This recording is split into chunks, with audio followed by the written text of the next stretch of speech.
तो दोस्तों देख देख सकते हैं कि एक आयत का चौड़ाई 15 सेंटीमीटर तथा क्षेत्रफल 300 सेंटीमीटर स्क्वायर है। तो आयत का लंबाई तथा परिमाप ज्ञात करना है। तो सबसे पहले हम जानते हैं कि क्षेत्रफल और चौड़ाई रहने पर उसका लंबाई तथा परिमाप कैसे ज्ञात किया जाता है। तो आइए सबसे पहले हम एक आकृति में समझते हैं, जिसमें आयत छपा हुआ है और लंबाई दिया हुआ नहीं है। चौड़ाई दिया हुआ है 15 सेंटीमीटर और इसका क्षेत्रफल दिया हुआ है 300 सेंटीमीटर स्क्वायर।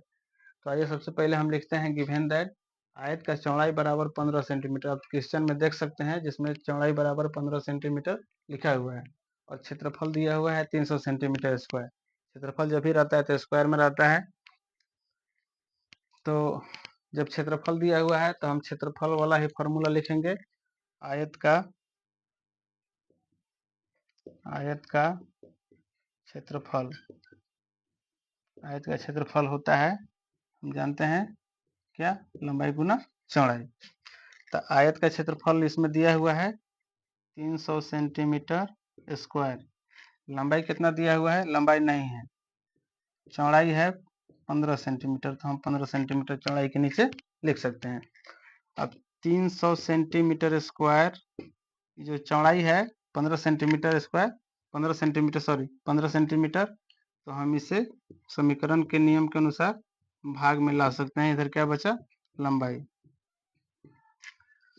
अब सेंटीमीटर से 1 सेंटीमीटर कट जाएगा, 15 से 300 कट जाएगा 20 बार में, तो 20 सेंटीमीटर हमारा निकला लंबाई।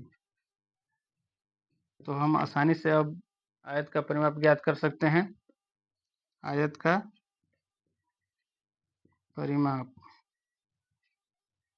परिमाप होता है 2 इंटू लंबाई प्लस चौड़ाई। 2 इंटू लंबाई कितना है, जो अभी निकला है 20 सेंटीमीटर। चौड़ाई पहले से दिया हुआ है 15 सेंटीमीटर। अब 2 गुना 20 और 15 को जोड़ेंगे तो आएगा 35 सेंटीमीटर। तो 35 से 2 में गुना होगा तो 70 सेंटीमीटर आएगा।